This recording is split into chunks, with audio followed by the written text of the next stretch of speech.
12년의 녹음 파일이 마침내 빛을 발했습니다. 징역 7년 확정, 변호사 자격까지 박탈, 판사조차 놀란 윤석열의 모든 거짓말. 지금 바로 확인하시죠. 윤석열의 허위사실 공표 사건. 어제 1심 선고가 있었는데 이 사건은요 진짜 여러 의미를 담고 있는 매우 중요한 사건이야. 네. 그냥 뭐 국민의힘이 400억 토해내는 문제 거기서 끝나는 게 아니야. 이게 굉장히 의미가 커. 예. 첫째는 선거에 영향을 끼친 거짓말 사건이기도 하고 국민의힘이 400억을 토해내야 되는 사건이기도 하고 그리고 검찰의 유착 사건. 검찰끼리 지들끼리의 유착 문제. 예. 그리고 언론의 검찰 비호 문제. 그리고 진영 논리. 요게 문제가 다 들어가 있어. 다 있네요. 진영 진짜. 논리까지. 예. 그리고 그 와중에 진짜 기자는 어떤 기자인지. 이 한 사건에 지금 다 들어가 있습니다. 관련해서 한 분 한 분 만나보도록 하겠습니다. 먼저 김정환 변호사님 박수로 모십니다. 네. 안녕하세요. 네, 안녕하세요. 네, 어제 이어서 나오셔서 대단히 고맙습니다. 우리 변호사님은 진짜 예리하고 똑똑하신 것 같아. 네, 아니, 야, 어제 그거 정확하게 짚어냈잖아. 뭉툭하고 똑똑한데요. 너무 억울해하지 마시고. 네. 예리합니다. 네, 감사합니다. 진짜 예리하신 것 같아. 예. 자, 그리고 어쩔 도리가 없다. 이제는 이분의 동상은 만들어야 돼. 이제는 방법이 없어. 한상진 기자 박수로 맞이합니다. 이거는 방법이 없어. 우리 입장에서도 동상을 만들어야 돼. 어떻게 일생 윤석열만 추적하냐고. 대단하죠. 판사도 놀라더라. 판사도 놀래. 대단합니다. 본인의 그 집요함으로 뭐 윤석열 처벌받는 거야? 처벌받는 건데 국민의힘이 400억을 토해내야 됩니다. 근데 저는 사실은 여기 이제 몇 번 나왔는데 나올 때마다 윤석열 씨의 명예를 훼손한 피고인 자격으로 이렇게 조금 위축돼서 나왔는데 오늘은 약간 제가 승진한 것 같은 승진이 아니에요. 이제 그런 방법이 느낌을 좀 없어. 받습니다. 제가 이 방법이 없어. 최소한 뉴스타파 앞에라도 동상 세워야 된다. 지금 그런 생각을 한번 해봅니다. 네. 이분은 흉상 정도입니다. 네. 한상진에 비하면 약간 반쯤이야. 한상진이 너무 세. 반토막이구나 이거는. 흉상으로 갑니다. 봉지욱 기자 박수로 모시겠습니다. 안녕하세요. 아니 뭐 사실은 저는 유죄 나올 거라고 확신을 했고 한상진 기자한테도 제가 얘기를 했어요. 대한민국에서 기자로 살면서 대통령 한 명을 삭제시키는 거는 진짜 역사에 남을 일이고 이거는 언론 역사에 남을 일이잖아요. 예. 근데 이제 4번 자료를 보시면 시작부터 자료. 내가 이거 뭐 아니 잠깐만 요거만 쑥 들어가요? 4번 자료를 보시면 갑자기. 매봉쇼에서는 뭐야 매봉쇼 정확하게 예측보도? 다 예측을 해서 다 맞췄습니다. 예, 윤석열 80.9%, 징역 1년 6월, 집행유예 나오고 오세훈 좀 낮았잖아요. 62.2%. 요새 이러고 다니시는구나. 이게 이 의미가 예, 있나? 이 의미 있죠. 의미 있어. 이게 수학적으로 분석한 거기 때문에 다 맞았다. 이게 뭐야? AI로 만든. 이렇게 해주면 또 혹해서 보러 들어오십니다. 혹해가지고 이 정도면 그냥 유튜버 다 됐다.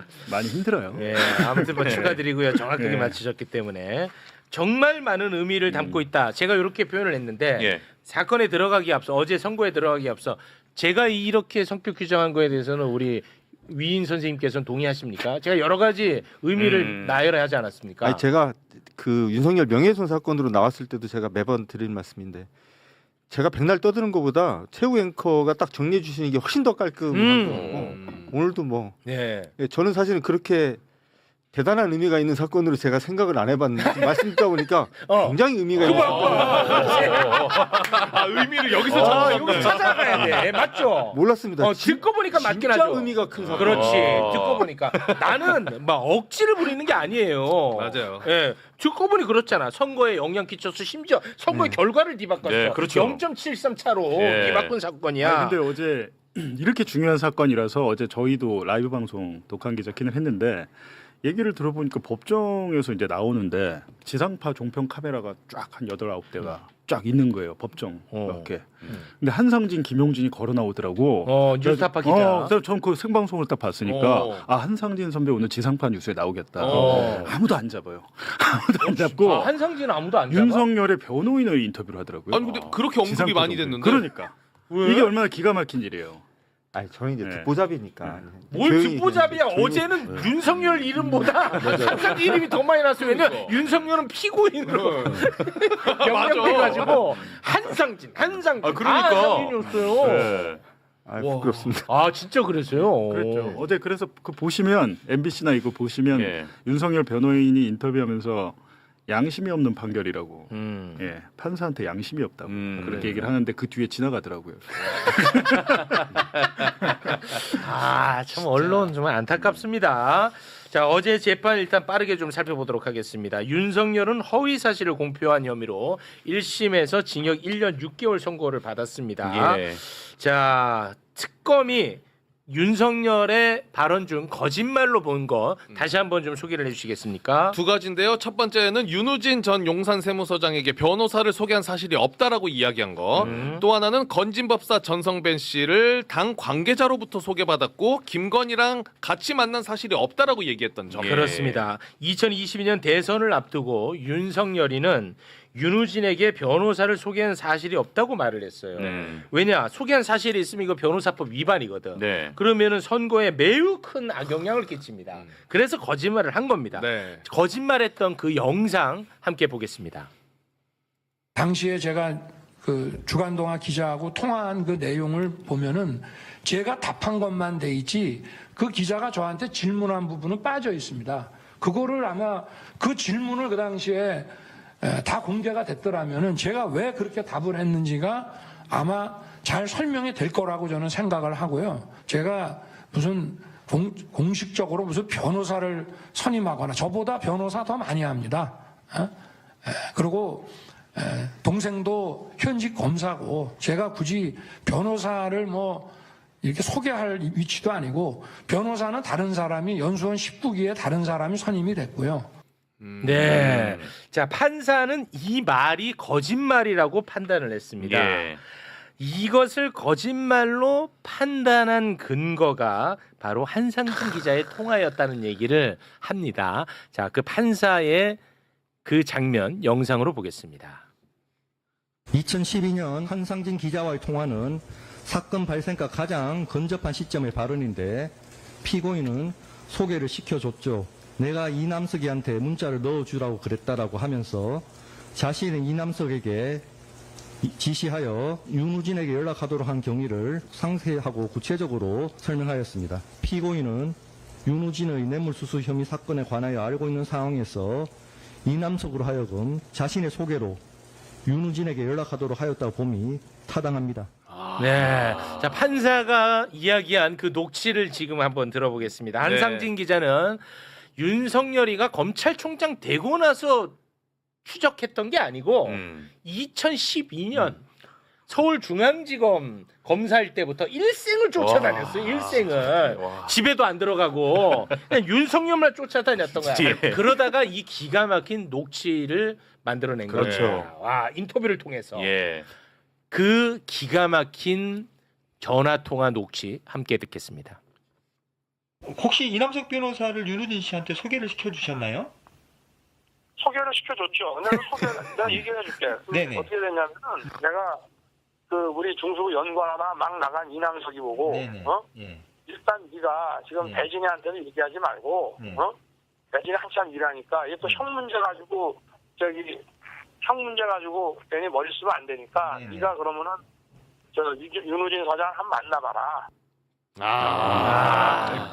자, 그러면 이제 우리는 한상진 기자님한테 물어보고 싶은 게 생깁니다. 네. 도대체 왜 이렇게까지 따라다녔던 거냐? 그리고 이 녹취는 왜 이거를 갖게 된 거냐? 궁금해요. 이게 이제 궁금할 수 예. 있어. 그거를 답을 좀 해주시면 좋을 것 같습니다. 아니, 사실은 이제 제가 이 사건이 시작된 게 2012년이잖아요. 네. 사실은 그때 제 주된 관심사는 윤석열 씨가 아니었고 윤석열은 사실은 곁다리 같은 애고 사실은 이 사건의 핵심이 예. 윤우진이라는 당시 용산 세무서장이 너무나 많은 범죄 의혹이 있었어요. 그러니까 뇌물도 뭐 곳곳에서 받아서 그 뇌물을 검찰 간부, 경찰 간부, 심지어는 언론인들하고 나눠 썼다라는 의혹이 막 번져 있었고 서울청 광수대에서 수사를 하고 있었고 서울청 범죄정보과에서 범죄 정보를 수집해서 토스에서 수사가 진행이 되는데 언론들이 아무도 기사를 쓰지 않아요.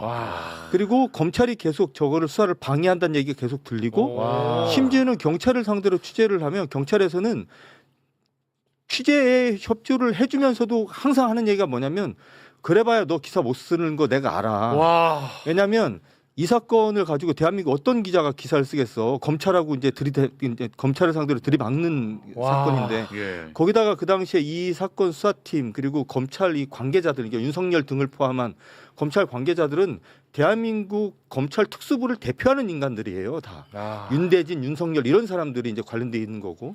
그리고 이쪽에 이제 그 서울청 이제 광수대 그리고 이제 그 당시 이제 경찰청의 이제 범죄정보과 거기에 대장이 누구였냐면 황운하 당시 이제 현 의원이었어요. 이쪽에서는 사실은 이게 검경 간의 이제 대립에 완전 최전선에 붙은 사건이어서 대한민국 기자들이 기사를 다 어떻게 쓰냐면 경찰이 무리하게 수사한다라는 식으로 다 기사를 쓰고 있었는데 제가 조금 취재를 해보니까 이게 너무 웃긴 게 이 용산 세무서장이 너무나 많은 범죄 혐의에 노출이 되어 있는데 대박이다. 이상한 거예요. 그래서 이걸 취재하게 하겠다. 그렇게 취재를 계속 하다가 보니까 이 윤호진 씨에게 현직 부장검사가 변호사를 소개해줬다라는 얘기를 제가 이제 듣게 됐고 심지어는 그 과정에서 이제 등장하는 문자 메시지의 실물은 아니지만 이제 제가 이제 취재를 통해서 이제 알게 돼서 이걸 가지고 사실은 저거 말고 이제 윤호진 씨의 범죄에 대해서 기사를 여러 개 썼고요.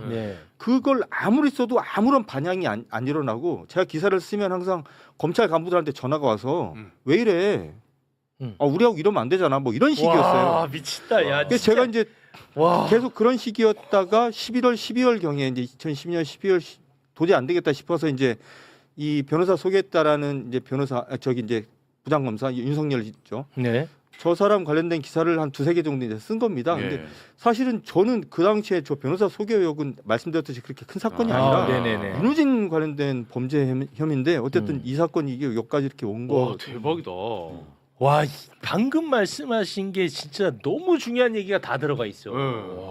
내가 얘기했지 이 사건은 간단한 문제가 아니라고. 검찰, 언론, 검찰, 언론 다 들어가 있잖아. 아니 그리고 제가 이제 2012년에 이 사건을 본격적으로 취재를 시작한 게 한 7, 8월 전인데 제가 취재를 시작한 지 얼마 안 돼 가지고 윤호진 씨가 해외로 도피를 하거든요. 근데 보통 경찰이 수사하고 있는 사건이었고 당시는 경찰이 수사에 착수를 하면 검찰에 다 보고가 돼요. 그래서 검찰이 수사 지휘권을 행사를 하고 있을 때인데 그러면 사실은 경찰이 뇌물수수 혐의로 어떤 공무원을 수사를 하고 있는 도중에 그 공무원이 느닷없이 해외로 출국을 하면 검찰이 오히려 눈이 뒤집혀서 저 사건을 뒤져야 되는데 이 사람이 해외로 출국을 했는데 검찰이 아무것도 안 하고 있었어요. 그게 너무 이상했어요, 저는.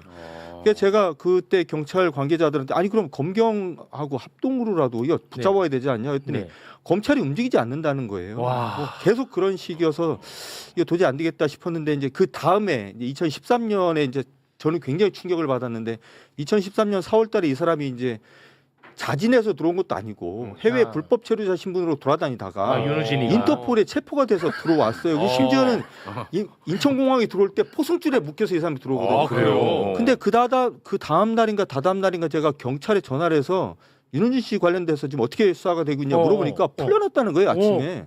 그게 왜 풀려났냐 그랬더니 검찰에 구속영장을 청구를 해달라고 신청을 했는데 반려가 됐대요. 이유가 뭐냐면 해외에 나갔다라는 이유만으로 도저히 우려가 있다고 보기 힘들다 이랬다는 거예요.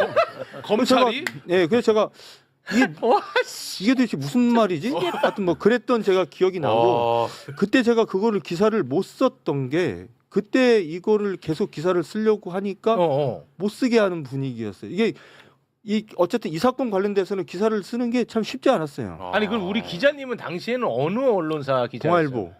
동아일보였어요? 하여튼 뭐 쉽지 않은 상황이었고 그래서 제가 그때 이게 도저히 돌파가 안 되는 사건이어서 이게 도대체 어떻게 이런 일이 벌어지나 뭐 하여튼 그 고민하다가 이 사건이 이대로는 안 끝날 것 같다는 생각이 들어서 그때 제가 이제 처음으로 했었던 일이 제 휴대폰에 이 사건 관련돼서 그동안 취재했던 것들 자료들 다 모아서 폴더를 하나 만들어서 휴대폰에 심었어요. 와, 그래서 이게 오늘날까지 네. 갖고 있어. 그래서 제가 이제 와, 휴대폰을 대단하다. 바꿀 때마다 그 폴더를 계속 옮겨다면서 내 이 사건에 잊지 않겠다고 와. 생각했는데 근데 그랬던 사람이 검찰총장 후보자가 됐어. 그게 생각이 났어? 아니 생각이 난 게 아니라 네. 그 종종 계속 듣고 있었던 거라 저는. 윤석열 씨의 그래요? 그 지금 아까도 들었던 26분 녹음 파일은 제가 휴대폰에 항상 갖고 다니는 거니까 심심할 때마다 들었어요. 추억의 플레이리스트처럼. 우리가 아이유 듣듯이 김광석 노래 듣듯이 그걸 들어? 노래. 김광석 노래처럼 계속 들은 거야. 야 대단하시다 진짜. 아니 그러니까 제가 어쨌든 뭐 기자 생활하면서 도저히 이게 상상할 수 없는 사건이잖아요. 네. 뭐 경찰이 그 뇌물수수 혐의, 그 뇌물수수 혐의도 심지어는 2012년에 뇌물을 줬다는 업자가 경찰에 들어와서 다 실토합니다. 내가 줬다고. 뭐 골프장에 돈을 파킹해 놓는 방식으로 뭐 저기 돈을 줬다. 다 실토합니다. 그러면 수사가 돼야 되잖아요. 네. 아무것도 수사가 안 돼요. 이게 하여튼 희한한 사건이고 그래서 이거는 언젠가는 어쨌든 이 사건은 암장되지는 않을 거다. 이런 정도 사건이 암장될 수는 없다. 그리고 너무나 많은 사람들이 관련이 돼 있어서 그래서 어쨌든 제가 이제 기대는 했었고 사실은 그리고 제가 이 얘기는 사실 뭐 김용진 저희 이제 대표하고만 이런 얘기를 했었는데 사실 저는 윤석열 씨가 검찰총장 후보자 때도 제가 이 기사를 쓸 거라고 상상을 못 했어요.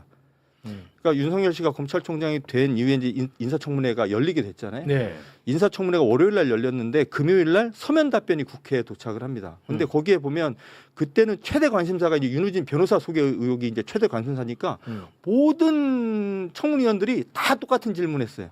근데 윤석열 씨가 뭐라고 답변할지 저는 그러니까 저하고 분명히 통화를 한 게 있으니까 네. 최소한 변호사 소개 의혹은 인정하고 뭐 부적절했던 것 같다. 이러면 그냥 끝날 문제였거든요. 그때 경찰에서도 이 사건은 뭐 잘 돼봐야 과태료 70만 원 이렇게 얘기했던 사건이에요. 그러니까 변호사 소개한 게 인정이 돼봐야 과태료 70만 원 정도였으니까. 그랬는데 이 사람이 서면 답변에 그런 사실 없습니다. 이렇게 딱 보내왔어요. 제가 이거를 국회의원실에서 받았는데 이상하다. 이렇게 답변하면 안 될 것 같은데. 근데 이제 저는 어떤 생각을 했냐면 에이 문서로는 이렇게 해도 청문회장에 나가서는 뭐 그때 이런 일이 있었는데 뭐 그때 좀 부적절했던 것 같다. 이렇게 이제 지나갈 줄 알았어요. 저는. 근데 그때 이제 주광덕 의원이 첫 질의자로 딱 나서요. 첫 질의자로 나서서 청문회 시작이 되자마자 첫 질문이 뭐였냐면 윤우진 씨에게 변호사를 소개해 준 사실이 있나요? 이게 질문이에요. 이게 첫 질문이야. 그게 첫 질문이었어요. 저하고 똑같은 질문하는데 윤석열 씨가 바로 그런 사실 없습니다. 하고 딱 이렇게 뒤로 딱 제 몸을 빼는 모습이 그걸 보는 순간에 제가 너무 당황을 해가지고 그때 저희 뉴스타파 대표였던 김용진 대표한테 찾아가서 이건 아니지 안 될 것 않느냐. 같다. 이건 좀 아닌 것 같다. 이게 뭐 윤석열이 뭐 검찰 개혁의 화신이고 뭐를 다 떠나서 문재인 정부가 뭐 결정한 검찰총장 후보자인 걸 다 떠나서 이건 좀 아닌 것 같다. 이건 기사를 써야 되겠다. 그랬더니 김용진 대표가 음악 대신 듣던 녹음이 있는데 그러니까 김용진 대표가 아니 뭐 첫 질문이라 당황해서 그랬을 수 있으니까 질문 몇 개 더 들어보자 이러더라고요. 그래서 한 시간 딱 더 들었어요. 근데 계속 첨예한 시작하자마자 한 30분 동안 그 질문밖에 안 나왔거든요, 윤우진. 네. 근데 그런 사실 없습니다. 그런 사실 없습니다. 내가 변호사를 소개해줄 아무런 이유가 없습니다. 난 이 사건에 아무렇게든 개입한 사실 없습니다. 이런 답변을 반복하는 걸 보고 뭐 1초도 고민 안 하고 김용진 대표하고 저하고 쓰자. 뭐 이거 기사 쓰면 하고 시끄럽게 됐겠지만 뭐 그러거나 저러거나 이거는 시민들에게 알려야 될 사안이니까 무조건 쓰자. 그렇게 해서 이제 바로 그날 그래서 오전 한 10시, 11시 그때부터 이제 이 제작이 시작이 됐던 거예요. 그리고 이제 그 보도가 나갔습니다. 녹취까지 같이 나갔습니다. 그러자 당시 문재인 정부 지지하셨던 분들이 뉴스타파 쓰레기, 이 반문 채널 구독을 다 취소하고요. 후원 다 끊고요. 저 반문 난리가 났습니다. 이거는 저는 굉장히 저한테 많은 교훈을 준 사건이에요. 저한테는 진짜 그러니까 저한테 정말 큰 사건입니다. 개인적으로는. 자, 그러면은 훗날 진실이 밝혀지면 뉴스타파가 혼난 만큼 다시 신뢰를 얻고 덕을 받고 신뢰를 그렇죠. 다시 회복하냐? 회복하고. 그게 또 아니야. 그렇죠. 그렇게 안 그거는 되죠. 영화에서나 가능한 일이야. 와, 어떻게 보셨습니까? 이 과정. 저 지금 그 매불쇼 그냥 시청자처럼 계속 보고 있어요. 와, 이 너무 영화야, 지금 스토리를 쭉 들으면서 예. 이게 사실 2012년 사건을 가지고 있다는 게 너무 놀랍잖아요. 그리고 이제 허위 사실과 관련된 가장 결정적인 증거를 정말 그 기자님의 어떤 그 정말 기자 정신으로 판단 너무 놀랍습니다. 진짜. 부끄럽습니다. 그러면 그 청문회 때는 사실 변호사법 위반 자체는 인정했어도 공소시효는 지나 있는 상태라 그냥 그 당시 분위기로는 그냥 뭉개고 갈 수 네. 있었어. 그러니까 인정하더라도. 그 분위기였어. 근데 그조차도 인정을 하지 않으니까 이거는 뭐 맨날 듣던 건데 참으면 안 되잖아. 그렇죠. 그래서 그걸 얘기했던 거야. 영화 같다. 진짜. 영화다. 근데 근데 여기서 끝나는 게 아니고 영화야. 2023년 9월에 수사가 들어오잖아요. 검찰을 동원해서 자기 윤석열 명예훼손 사건. 뉴스타파. 그러니까 이게 쭉 이어지는 거예요. 나중에 이어지는 거예요. 복수를 했는데 우리가 이제 당했는데 지금 한상진이 다시 복수한 거지. 와, 이건 진짜 영화네. 지금 그러니까 계속 반전에 반전을 거듭하고 있는데. 야, 그래도 이게 참 그 변호사법 위반해봐야 그 70만 원 벌금 무는 건데 이게 이제 이자가 붙어서 400억이 됐어요. 야, 진짜 그건 비싸다. 이자가 붙어가지고 400억이 됐어. 이게 무슨 뭐 엔비디아야 뭐야? 400억이 돼버렸어. 70만 원짜리가 400억. 참. 와, 참 정말 대단하다. 근데 이 스토리는 그 12년도부터의 이 과정이 너무 쉽고 이해가 쏙쏙 되는데 모르시는 분들도 좀 많으실 수도 있을 것 같아서 많이 알려줬으면 많이 좋겠어요. 알려줘야 진짜. 돼. 이거는 정말 많은 교훈을 담고 있는 사건이에요. 그러니까 어제 방송사가 단 한 곳도 인터뷰를 안 뒤에 있는데 뒤에 있는데 이 얘기를 들었어야 되거든. 그래서 그걸 보다 못한 김용진 기자가 자기의 휴대전화로 인터뷰를 했다고 자기들끼리 자기들끼리 아까 그 대표 서로 자기들끼리 인터뷰를 한 다음에 보니까 혼자서 압수수색 2 영화를 제작하고 있더라고. 혼자 대표님이 우린 몰라요.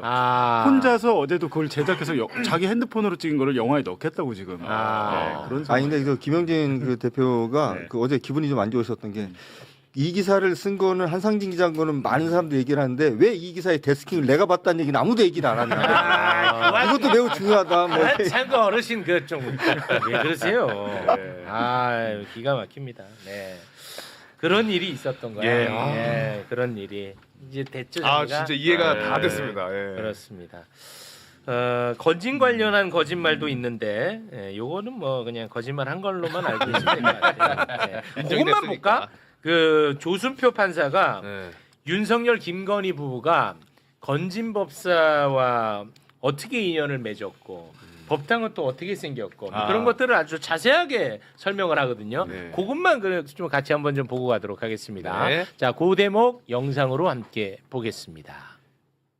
특히 피고인이 2013년 12월경부터 배우자 김건희를 통하여 정선배를 알게 되어 자신의 검찰 내 징계 및 자천 상황에 관한 조언을 받았고, 김건희는 2016년 말 윤석열의 특검 파견 무렵과 2020년 추미애와의 갈등 국면에서도 전성배로부터 관련 언급을 들어온 점, 피고인은 배우자 김건희와 함께 전성배가 운영하는 법당에 가거나 피고인의 주거지에서 전성배를 만난 사실을 피고인 스스로도 이 법정에서 인정하고 있는 점 등을 종합하면 피고인은 전성배를 선거 과정에서 처음 소개받은 것이 아니라 2013년경부터 이미 알고 지속적으로 교류하여 왔고, 그 교류에는 배우자 김건희도 함께 하였던 사실이 인정됩니다. 전성배가 운영하는 일광사는 일반인이 통상 생각하는 정식 사찰의 모습이 아닌 단독 주택 2층에 위치하고 있고,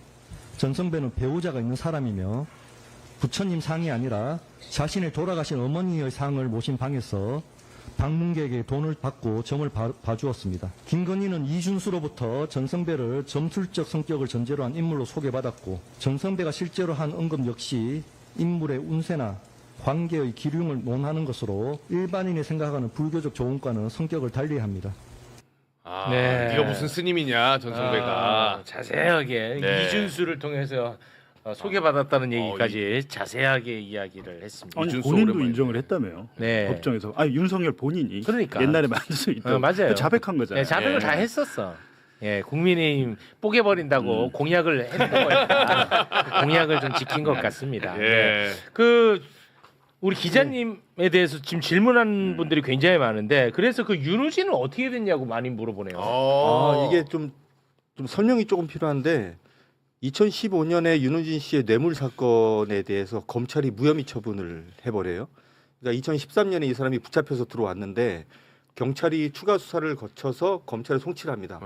제가 단언컨대 저는 검찰의 수사 결과가 담겨있는 의견서를 제가 본 사람이기 때문에 너무 수사를 잘했습니다. 경찰이. 근데 검찰에 이걸 넘겼는데 검찰이 이걸 1년 반 정도 들고 있다가 아무런 이유가 없고 증거가 불충분하다고 그냥 무혐의 처분해서 사건이 이제 암장이 됩니다. 그랬다가 2020년 말에 당시 추미애 법무부 장관이 수사 지휘권을 발동을 하면서 윤석열 씨 본인과 가족 관련된 5개 사건에 대해서는 검찰총장 윤석열은 손을 떼라. 이렇게 수사 지휘권을 발동을 하는데 그 중에 하나가 윤우진 사건이 들어가 있었고 그래서 검찰이 다시 이제 재수사에 들어가는데 또 수사를 한 6개월 정도 안 합니다. 그러다가 6개월 그 수사를 안 하고 이제 있다가 그 2021년 여름쯤에 윤석열 씨가 대선 후보 출마를 선언하기 며칠 전인가? 제가 이제 또 연속 보도를 시작을 합니다. 그 윤우진 씨의 여타 범죄에 대해서 제가 이제 취재를 해서 이제 보도를 하기 시작하는데 윤우진 씨가 이 어쨌든 세무 공무원 출신인데 온갖 곳에 다니면서 사람들을 이제 돈을 이제 갈취하고 사기치고 이런 것들이 좀 있어서 그 피해자들을 취재해서 제가 이제 기사를 쓰기 시작하는데 제가 이제 보도가 시작이 되니까 이 사람이 자기한테 피해를 받은 사람을 찾아가서 현금으로 1억 1천만 원을 주면서 무마를 하는 장면을 제가 이런 장면이 벌어질 거를 예상이 돼서 그 피해자 몸에 몰카를 채워서 내보내서 윤우진 씨가 1억 1천만 원 수표를 건네는 장면이 몰카에 담겼고 이게 방송이 됐어요. 뉴스타파에서. 됐어요? 이게 방송이 딱 되고 나니까 그때 갑자기 이제 언론들이 다 이거는 이제는 안 되겠다. 그때부터 기사를 쓰기 시작해요. 대한민국 언론들이.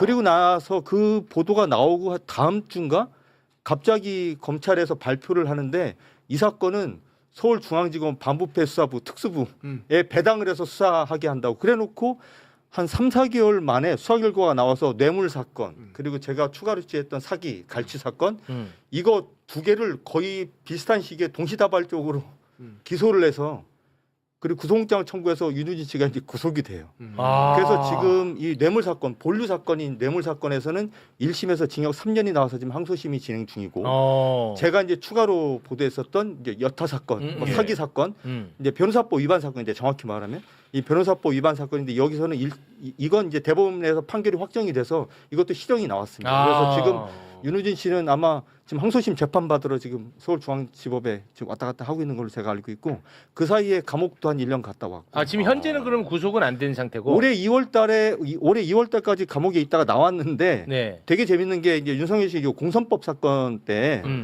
이 윤우진 씨가 증인으로 나와야 되잖아요.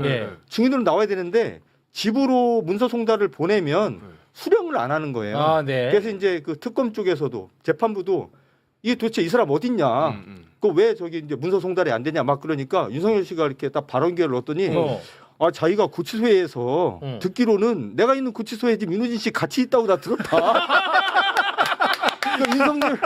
윤석열 씨가 그걸 알려줬어요. 법정에서. 그러니까 이제 재판부가 그래요. 그래서 재판부가 확인해 보니까 그때가 4월 달이었는데 올해 2월 말까지 구치소에 있다가 지금은 나간 걸로 확인됐다 그러니까 윤석열 씨가 아니라고.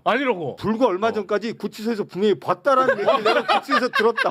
진짜? 뭐야? 그래서 그것 때문에 설왕설래를 했는데 나중에 확인해 보니까 2월 말에 출소한 게 맞고 그래서 지금은 집에 있는데 뭐 집에 없는지 이제 뭐 우편물을 송달을 못 받은 걸로 하여튼 그런 일이 있어서 윤석열 씨가 저 윤우진 씨를 찾는데 굉장히 많은 기여를 좀 도움도 주시고. 야, 재미있는 스토리 안에 검찰은 진짜 만약에 한상진 기자의 보도가 없었으면 윤우진은 그냥 아무 죄 없는 사람으로 살아가는 거잖아. 얼마나 받아먹고 떵떵거리면서. 아니 근데 추미애 장관이 이제 수사를 했잖아요. 윤우진이 보니까 사건이 2개잖아요. 지금 하나는 유죄가 확정이 됐는데 검찰 단계에서 수사를 어떻게 했냐고 하면 5억을 받아 챙겼는데 기소할 때 4,500 했어요.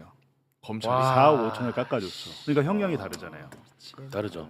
5억 이상이 넘어가야 특정경제가중처벌법이 적용됩니다. 그렇게 한다니까. 이게 검찰은 어떤 정권의 검찰이든 똑같은 거예요, 자기들끼리. 그걸 어떻게 견제할지를 우리가 고민해야 돼. 그 보도 보시면 윤우진 씨가 얘기하는 게 언론인들도 얘기하고 검사들도 얘기하고 그러잖아요. 네. 그럼 그 사실은 그 뇌물을 받아서 같이 그 업자한테 같이 접대받고 한 사람들 다 처벌을 찾아내야 될 거 아니에요. 당연하죠. 안 찾습니다. 이미 이 검찰 개혁. 근데 사실은 제가 이 윤호진 씨의 뇌물 사건, 본류 사건 이제 재판이 딱 시작됐을 때 사실 제 사건이기도 하니까 제가 공판을 들어갔어요. 이제 두 번째인가 공판 들어갔는데 그때 어떤 내용이 진행이 됐냐면 윤호진 씨가 그렇게 받은 뇌물을 같이 나눠 쓴 언론인들에 대한 얘기가 공판에서 현출이 됐는데 네. 그날 그 법정에 기자가 저밖에 없었어요. 그러니까 제가 이제 손으로 받아 적었는데 이건 제가 아직도 기사를 안 썼고 지금도 들고 있는데 그날 이름이 등장한 기자가 한 11, 2명 정도 됐는데 실명으로. 예, 실명으로. 그래서 이제 심지어는 골프 부킹한 내역이 압수수색에서 발견된 게 뭐 현출이 되고 하여튼 엄청 재밌었는데 기자들이 좀 봤으면 좋았겠다 싶었는데 저는 어쨌든 제가 그때 메모를 다 했죠. 근데 전부 이제 우리가 이름만 대면 알만한 기자들이 굉장히 많고 유명한 기자들. 유명한 기자라고? 그러니까 예를 들어 방송국에 나중에 사장이 됐거나 뭐 이런 사람들. 앵커, 뭐 앵커. 네, 뭐 사장 우리가 앵커. 이름만 대면 얼굴 보면 아는 앵커, 사장 된 사람 이런 사람들 한 11, 2명 중에 한 8, 9명은 제가 듣는 순간 바로 알겠다. 진짜로? 예.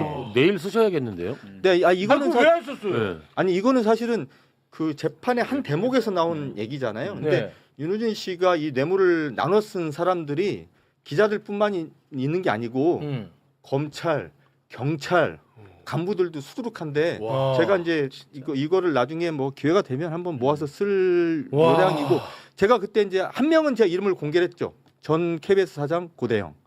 고대영? 예, 그분은 제가 이름을 제가 공개를 했었죠. 예. 그 사람은 심지어는 나중에 KBS에서 나온 뒤에 사무실을 얻었는데 아마 고대영 씨 사무실 비용을 아마 윤호진 씨가 됐나? 진짜 취재한 다음에 어지럽지마다. 7년 후에 2011년에 녹음 파일 2019년에 까잖아요. 그 이거 한 4년 후에 하겠죠. 월드컵 시스템. 아니 그리고 재밌는 게 월드컵 시스템. 보세요. 윤석열만 녹음 파일이 있을까? 다른 것도 한상진 그 폴더에 한상진 플레이리스트. 저희가 독한 기자킨에서 다음 지금 유력한 대선 후보군 중에 한 명 것도 있더라고요. 그 한번 까자고 이제 설득을 그렇게 하는데 지금 백업 진짜 한 10곳에 해놔야 될 것 같은데요. 그렇지. 와 대박이네. 그리고 있기 전에 저희 요즘에 저 봉지욱 기자하고 저하고 또 김영진 전 뉴스타파 대표하고 매주 수요일 날 독한 기자 킨 하는데 그것도 좀 많은 분들이 좀 시청해 이미지 한번 주셨으면. 띄워주십시오. 진짜 이미지 봉지욱이 언젠가부터 뻔해. 이미지 한번 띄워주십시오. 아니 뻔해 그냥 막 대놓고 해버려. 이미지 한번 띄워주시죠. 띄워주세요. 아니 그러니까 마치 그 본인 제작진인 것처럼 한번 띄워. 우리 제작진이 왔습니다 연락이. 안 된대. 어제 줬는데 안 된대. 매주 수요일 저녁 안 된대. 7시에 독한 기자 킨인데 동접이 뭐 500명, 600명 이래 폐지되게 생겼어요. 그래서 그렇습니다. 저희가 이제 언론 비평과 검찰 개혁 관련된 주제로만 딱 한정해서 하는 프로라서 많은 분들이 좀 관심 가져주시면 저희가 더 열심히 할 수 있을 것 같아요. 그 검찰 개혁 관련해 가지고 진짜 짧게 시간이 없어서 가지고 우리 그 변호사님한테 제가 좀 질문 좀 드리고자 하는데 검찰 개혁이 총 이제 3차례에 걸쳐서 진행이 이제 되고 좀 있으면 이제 마무리가 된다는 거잖아요. 근데 제가 이제 무지해서 그런지 모르겠는데 좀 막히는 대목이 있어가지고 좀 질문 좀 드릴까 합니다. 이 얘기가 별로 안 나오는 것 같아서 그 3차 형사소송법 개정을 앞두고 있는데 3차 형사소송법 개정을 앞두고 핵심 쟁점이 뭐였냐면 공소청에 수사 인력 그리고 예산을 조금이라도 남겨두면 이거를 계속해서 키워나갈 것이다. 이런 이제 우려가 있었던 거거든요.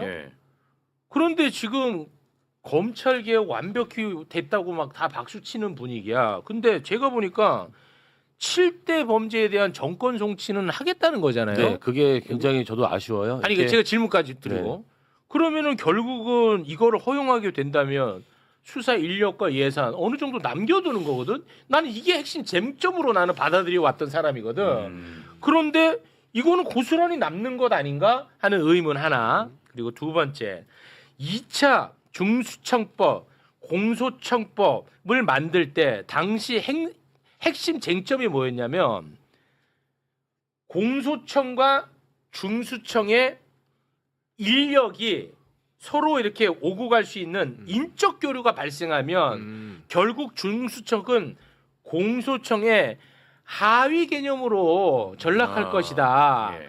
라는 게 핵심 쟁점으로 나는 기억하고 네, 있거든. 좀 맞아요. 그러면은 이번에 여기에 수사 인력을 좀 남겨두게 되면 일부분은 여기 갈 거 아니야 중수청. 그러면 이 중수청에 있었던 사람 어느 정도 시간 지나면 이렇게 서로가 인적 교류가 발생하는 거 아닌가 하는 저는 우려가 있는데 여기에 대해서 설명 부탁드립니다. 네.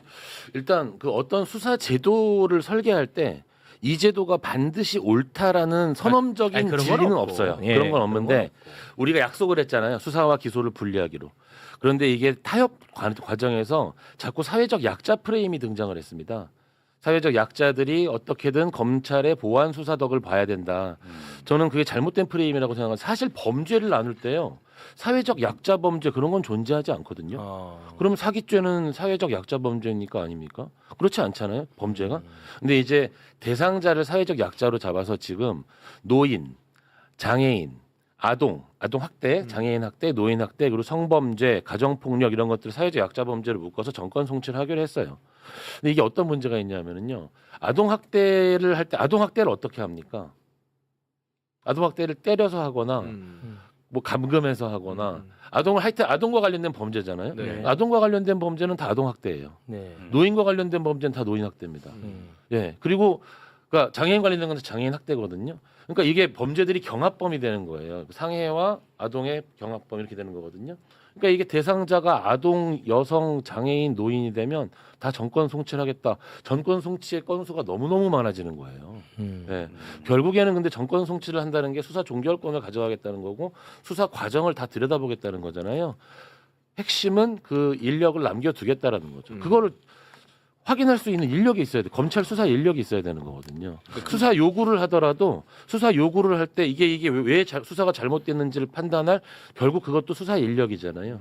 예, 그것 때문에 지금 타협이 이루어졌는데 저는 아쉽지만 또 사회적 약자 프레임을 완전히 배제할 수는 없기 때문에 어쩔 수 없다고 생각을 하지만 개인적으로는 어떤 검찰이 인력을 남기고자 하는 그런 것들이 최종적으로는 좀 통했구나 이런 생각이 들더라고요. 네, 지금 뭐 댓글에 저에 대한 비판이 많은데 아니 저는 네가 뭘 한다고 법을 운운하냐는데 아니 모르니까 물어본 거예요. 제가 뭘 얘기하는 게 아니라 저거는 제가 들으면 일본이 보면 일본이 검찰 사무관이 있잖아요. 네네. 검찰 수사관이 아닙니다. 일본은. 그러니까 제가 볼 때는 공소청에 남는 수사관들은 직렬을 바꿔야 될 것 같아요. 네. 그래야 교류를 못합니다.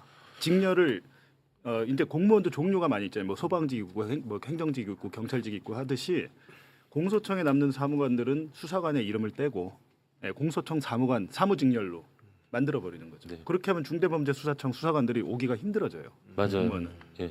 그런 알겠습니다. 방법으로 해야 될 것 같아요. 모르면 닥쳐라라는 의견이 많은데 아니 모르니까 물어봤잖아요.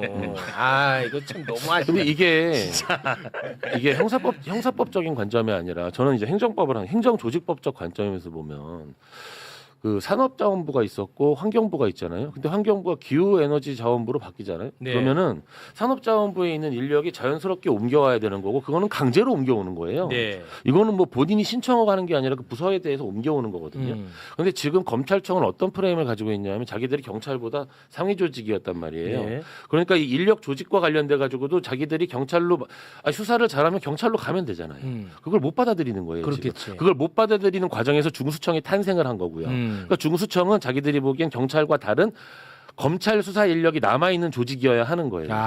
제가 생각하기에는 중수청 경찰 인력 조직이 왔다 갔다 해야 되는 거거든요. 이거는 당연히 행정조직과 관련된 개편은 법적으로 행정조직 법정주의라 그래서 법이 정해지면 옮겨야 되는 겁니다. 내가 그렇게 돼야 되는데 뭐가 좀 아쉬움이 있죠.